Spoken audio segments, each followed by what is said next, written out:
When you bhochnl, most people aren't ready for what I'm about to share. Joel Goldsmith's final teaching remained hidden for decades because it challenged everything we believe about healing, manifestation, and spiritual power. This isn't another feel-good message. This teaching dissolved tumors, restored broken relationships, and created financial abundance for those brave enough to apply it. But it demands you abandon every spiritual concept you've held dear. Are you prepared to let go of prayer, meditation, and affirmation? The secret lies in what Goldsmith called the great nothingness. When you truly understand this principle, you stop trying to heal, manifest, or change anything. Instead, you discover the profound truth that transforms everything without effort.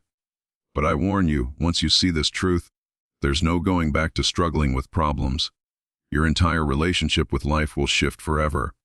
Most people prefer their familiar suffering to this radical freedom. Goldsmith discovered this teaching during his darkest hour. Facing financial ruin and serious illness, every spiritual practice had failed him. Prayer brought no relief. Meditation offered no solutions.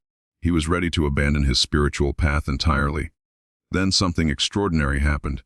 In a moment of complete surrender, he stopped trying to heal himself. He stopped asking God for help. He stopped believing he had any problems at all. In that instant of absolute stillness, everything changed. The illness vanished. The financial crisis resolved. But more importantly, he realized the shocking truth. There was never anything wrong in the first place. The problem was his belief in problems. The struggle was his fight against what is. This revelation became his most guarded teaching because it destroys the spiritual marketplace. When you need nothing, seek nothing, and fix nothing, what is left to sell? Only the truth of your perfect, untouchable being. Here's what makes this teaching dangerous. It reveals that every spiritual technique you've learned is actually reinforcing the very problems you're trying to solve. When you pray for healing, you affirm sickness. When you visualize abundance, you confirm lack. Goldsmith called this the trap of spiritual materialism. We use God like a cosmic vending machine, feeding it prayers and expecting miracles. But divine consciousness doesn't work for you. It works as you. There's no separation to bridge. The moment you stop trying to demonstrate, supply, health, or love, they naturally express as your experience, not because you've earned them or manifested them, but because they are the very fabric of your being. You don't get love, you are love. This understanding eliminates all spiritual effort.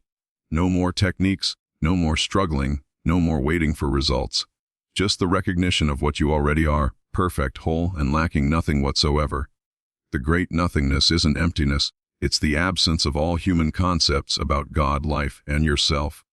When you stop knowing what anything means, when you release every definition and belief, something miraculous emerges from the silence.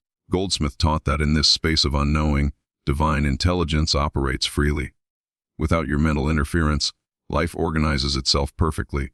Problems dissolve because there was no one there to have problems. Needs disappear because wholeness was never absent. This isn't positive thinking or denial. It's the recognition that the human sense of life with its struggles, needs, and limitations is simply not true. What you are is untouchable by human experience, forever free from all conditions. Most spiritual teachers won't share this because it ends the student-teacher relationship. When you realize you are already that which you seek, what is there left to learn? The search ends in the discovery of what never began. Sarah had been battling chronic fatigue for 15 years. She'd tried every healing modality, spent thousands on treatments, and exhausted herself pursuing wellness. When she heard about Goldsmith's teaching, she was skeptical but desperate enough to try anything. Instead of fighting her condition, she began practicing the great nothingness. Each morning, she would sit quietly and release every thought about her illness, every hope for healing, every fear of staying sick. She stopped identifying as a sick person seeking help. Within weeks, something shifted. Not the dramatic healing she'd expected, but a profound peace with her experience. She stopped monitoring symptoms and started living fully despite fatigue. Paradoxically, as she stopped trying to get well, her energy began returning naturally. After 3 months, she realized the fatigue was gone. But more importantly, she discovered something greater than health. The recognition that her true self had never been touched by any condition. She was free regardless of what the body experienced. Marcus was drowning in debt, working 3 jobs just to survive. He'd practiced visualization, affirmations, and abundance techniques for years with minimal results. The harder he tried to manifest money, the deeper his financial hole became. He was ready to give up on spirituality entirely. When he learned about Goldsmith's approach, it made no sense. Stop trying to demonstrate supply. Stop seeing himself as poor. How could that possibly help? But his desperation overcame his doubt, and he committed to this radical experiment. He began each day by releasing every thought about money, bills, and financial security. Instead of affirming abundance, he practiced recognizing that his true nature lacked nothing. He stopped identifying as someone who needed more money. The transformation was subtle but profound. New opportunities appeared effortlessly. People offered help without being asked. Within 6 months, his financial situation had completely reversed. Not through struggle, but through the natural flow of good that emerges when we stop blocking it. Linda's marriage was failing. 25 years together seemed to be ending in bitter divorce. She tried counseling, prayer treatments, and relationship workshops. Nothing was working. Her husband had already moved out and filed papers. Desperate to save her marriage, she discovered Goldsmith's teaching about the great nothingness. Instead of praying for reconciliation or trying to change her husband, she began releasing every thought about the relationship, every hope for reunion, every fear of divorce. This felt like giving up, but she persisted. She stopped seeing herself as an abandoned wife and stopped identifying her husband as the enemy. She practiced recognizing the perfect spiritual being that both of them truly were beneath all the human drama. Within 2 months, something miraculous happened. Her husband called, confused by a sudden shift in his feelings. The anger had dissolved. The desire for divorce had vanished. They reunited not as the same broken couple, but as two people who'd rediscovered their true identity beyond all human roles. These transformations share one common element: the complete cessation of human effort. When Sarah stopped trying to heal, healing happened. When Marcus stopped chasing money, abundance flowed. When Linda stopped fighting for her marriage, love returned. This is the power of the great nothingness. It removes the human will that blocks divine action.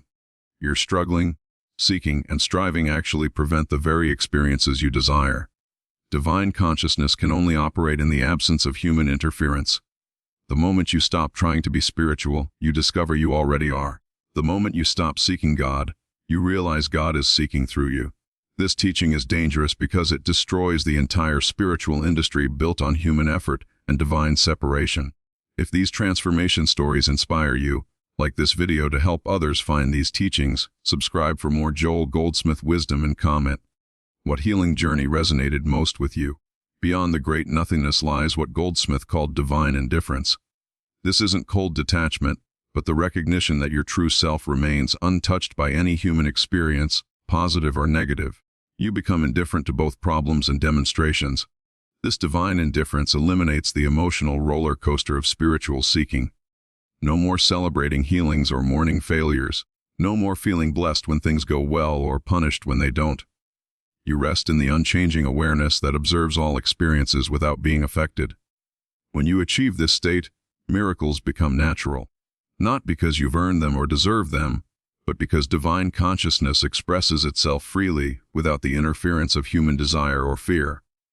Life flows effortlessly because you're not trying to direct it. Most people resist this teaching because they want to feel special about their demonstrations. They prefer the drama of problems and solutions to the peace of divine indifference.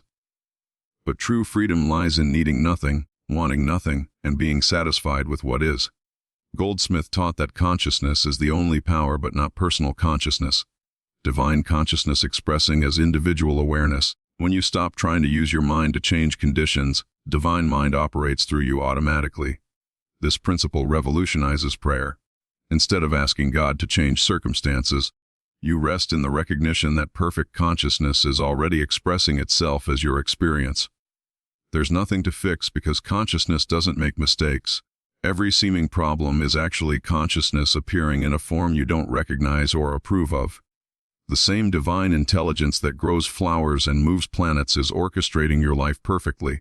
Even when it doesn't look perfect to human perception, the practice is simple but challenging. In every situation, instead of trying to make something happen, rest in the truth that consciousness is already handling everything perfectly. Your job isn't to heal, help, or improve, just to get out of the way. The third pillar of this teaching is spiritual discernment, the ability to distinguish between divine ideas and human concepts. Most of what we call problems are simply human interpretations of perfect divine activity that we don't understand. Sickness isn't divine consciousness expressing as illness.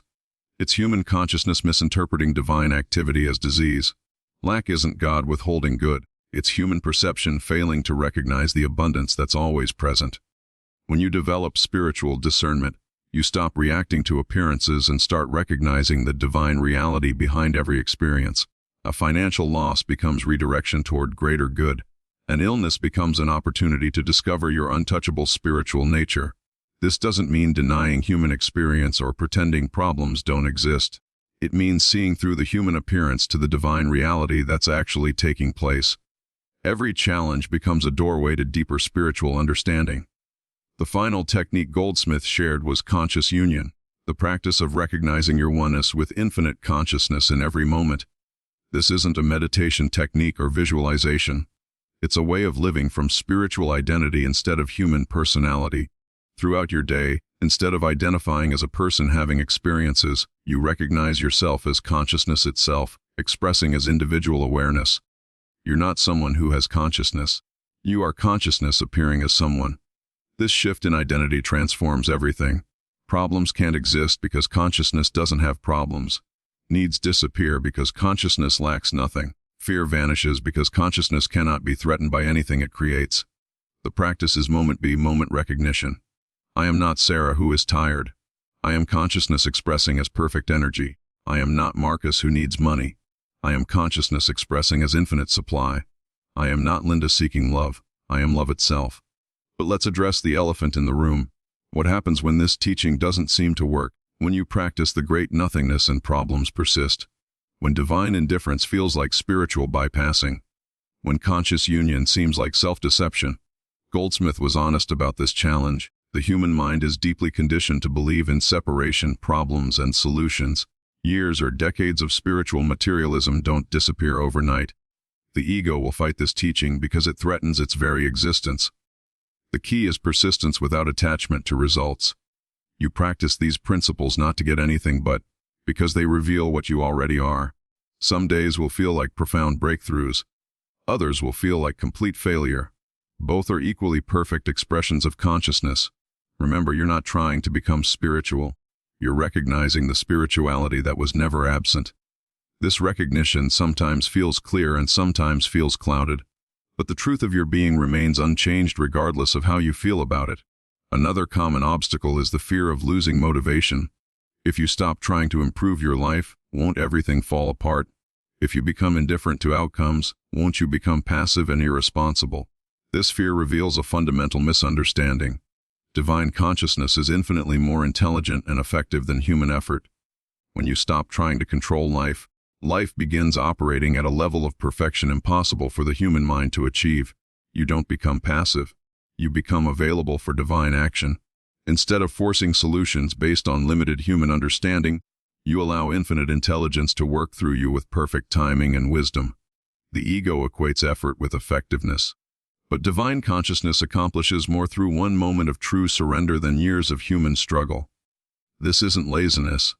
It's the ultimate efficiency of allowing life to live itself through you perfectly. Some people worry that this teaching promotes spiritual materialism in reverse, using non-attachment as another technique to get what you want. They practice the great nothingness hoping to manipulate God into giving them better demonstrations. Goldsmith warned against this trap. True non-attachment doesn't care about demonstrations. You don't practice divine indifference to get healthier, wealthier, or happier. You practice it because it reveals your true nature beyond all conditions. The moment you use these principles as techniques to achieve better human experiences, you've missed the point entirely. This teaching isn't about improving your human life. It's about recognizing that your real life was never human to begin with. The paradox is that when you truly stop caring about demonstrations, they happen naturally. But if you stop caring in order to get demonstrations, you're still trapped in spiritual materialism. The freedom must be genuine, not strategic. The ultimate challenge is learning to live this understanding in a world that operates on completely opposite principles. Your family, friends, and society will pressure you to worry, struggle, and strive. They'll think you've become irresponsible or delusional. Goldsmith faced this challenge constantly. People expected him to be concerned about their problems, to pray for specific outcomes, to participate in the human drama of lack and limitation. Instead, he offered something far more radical, The recognition of perfection right where problems seem to exist. You'll need courage to stand in this truth. When everyone around you is convinced that problems are real and effort is necessary, you'll be tempted to doubt yourself when others question your sanity. This is where spiritual maturity becomes essential. Remember, you're not trying to convince anyone or prove anything. You're simply living from the recognition of what you are. Let your peace, your freedom, and your natural demonstrations speak for themselves. Truth doesn't need to be defended, only embodied. If these challenge-breaking techniques speak to your heart, like to support this content, subscribe for advanced spiritual practices and comment, which obstacle are you ready to transform? Now, advanced practitioners learn to apply this teaching to seemingly impossible situations. Terminal illness, bankruptcy, broken relationships, addiction, areas where human hope has been exhausted, and medical or professional help has failed. Jennifer was diagnosed with stage 4 cancer. Doctors gave her 3 months to live. Instead of fighting the disease or praying for healing, she practiced the great nothingness. She stopped identifying as a cancer patient and began recognizing herself as perfect spiritual being. The process wasn't easy. Fear would arise and she'd have to release it into the nothingness. Meaning friends would encourage her to fight and she'd have to maintain her spiritual stance without judging their concern. She lived each day from the recognition that consciousness cannot have cancer. After 8 months, scans showed no trace of cancer, but Jennifer had discovered something more valuable than physical healing.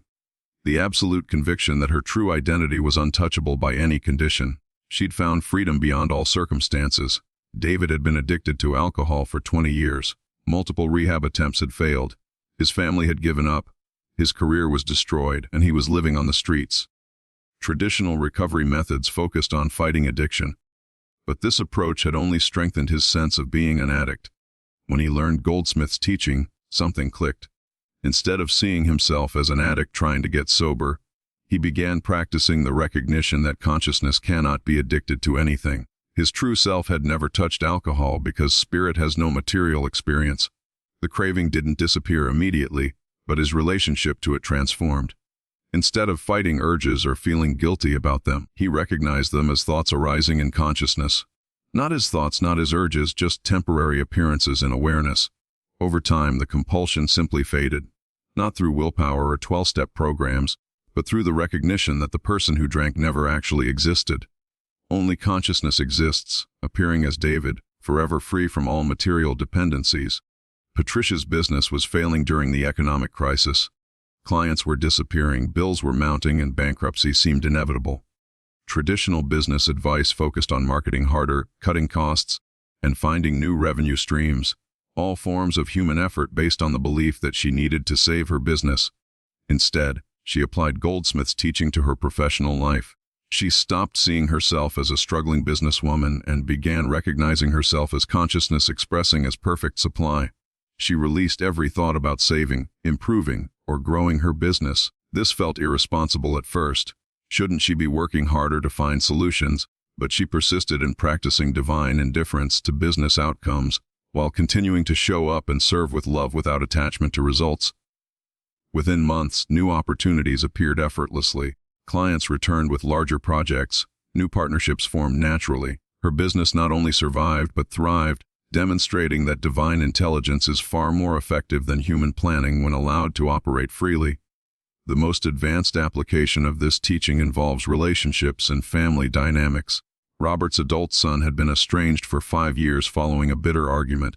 Traditional advice focused on communication strategies, apologies, and rebuilding trust, all human efforts based on the belief that the relationship was broken. Robert practiced seeing through the appearance of estrangement to the spiritual reality of perfect love that eternally connects him and his son. Instead of trying to fix the relationship, he recognized that consciousness doesn't have relationship problems because consciousness is one. He stopped seeing his son as someone who needed forgiveness and stopped seeing himself as someone who needed to be forgiven. He released every hope for reconciliation and every fear of permanent separation, resting in the truth that love cannot actually be broken. The reconciliation happened naturally when his son called out of nowhere, unable to explain why his anger had suddenly dissolved. They reunited not as a father and son who had healed their problems, but as expressions of one consciousness recognizing itself. After decades of practicing these principles, something profound emerges, what Goldsmith called the natural state. You stop being someone who practices spiritual principles and become someone who lives from spiritual identity naturally, effortlessly, continuously. Problems still appear in experience, but they don't disturb your peace. Challenges arise, but they don't shake your confidence in the perfection of consciousness. You've learned to rest in the eye of every storm, untouched by the conditions swirling around you. This isn't spiritual bypassing or denial. You respond appropriately to human situations while maintaining awareness of spiritual reality. You can visit the hospital, pay the bills, and work through conflicts while never losing sight of the perfect consciousness that's actually governing everything. The great nothingness becomes your natural dwelling place. Divine indifference becomes your automatic response. Conscious union becomes your permanent identity. You've not achieved something new. You've simply stopped forgetting what you always were. Others begin noticing something different about you, though they may not be able to identify what. Your presence brings peace to chaotic situations. Your calm confidence inspires others without you trying to help. Your natural joy lifts the atmosphere wherever you go. You've become what Goldsmith called a transparency for divine consciousness. Your human personality no longer blocks the expression of infinite love, wisdom, and power. Life lives itself through you with perfect grace, touching everyone you encounter with healing energy. This isn't personal achievement or spiritual superiority. It's simply the natural result of getting out of consciousness's way. When the human sense of self stops interfering with divine expression, miracles become ordinary. Love flows freely. Wisdom speaks spontaneously. Power operates effortlessly. You realize this was always your true nature. The years of seeking, struggling, and striving were just consciousness playing hide-and-seek with itself. Now the game is over. The seeker and the sought are recognized as one. Only consciousness remains, expressing as perfect experience. The ripple effects extend beyond your personal experience. Family members begin experiencing spontaneous healing and breakthroughs without understanding why. Colleagues find themselves more creative and successful. Strangers feel mysteriously uplifted after brief encounters with you. This is the true power of Goldsmith's final teaching. It transforms not just your experience but everyone in your consciousness. When you recognize your true identity, that recognition lifts the entire field of awareness in which you exist. You're not trying to heal others or save the world. You're simply being what you are, consciousness itself expressing as individual awareness. This authentic being automatically blesses everything it touches because consciousness is inherently blessing. The teaching completes itself. You've moved beyond needing techniques, practices, or principles. You simply live from the direct recognition of divine being, allowing that recognition to express itself naturally as perfect human experience moment by moment by moment. This is Joel Goldsmith's most dangerous teaching because it ends all seeking, dissolves all problems, and reveals the truth that was never hidden. You are not a human being having spiritual experiences. You are spiritual being expressing as human awareness. The great nothingness isn't something you do. It's what you are when you stop doing everything else. Divine indifference isn't an attitude you adopt. It's your natural state when human desires and fears dissolve. Conscious union isn't an achievement. It's the recognition of what never began. Most people aren't ready for this level of truth because it demands the complete surrender of everything they believe about themselves, God, and life. It requires the courage to live as consciousness itself, not as someone trying to use consciousness for personal benefit.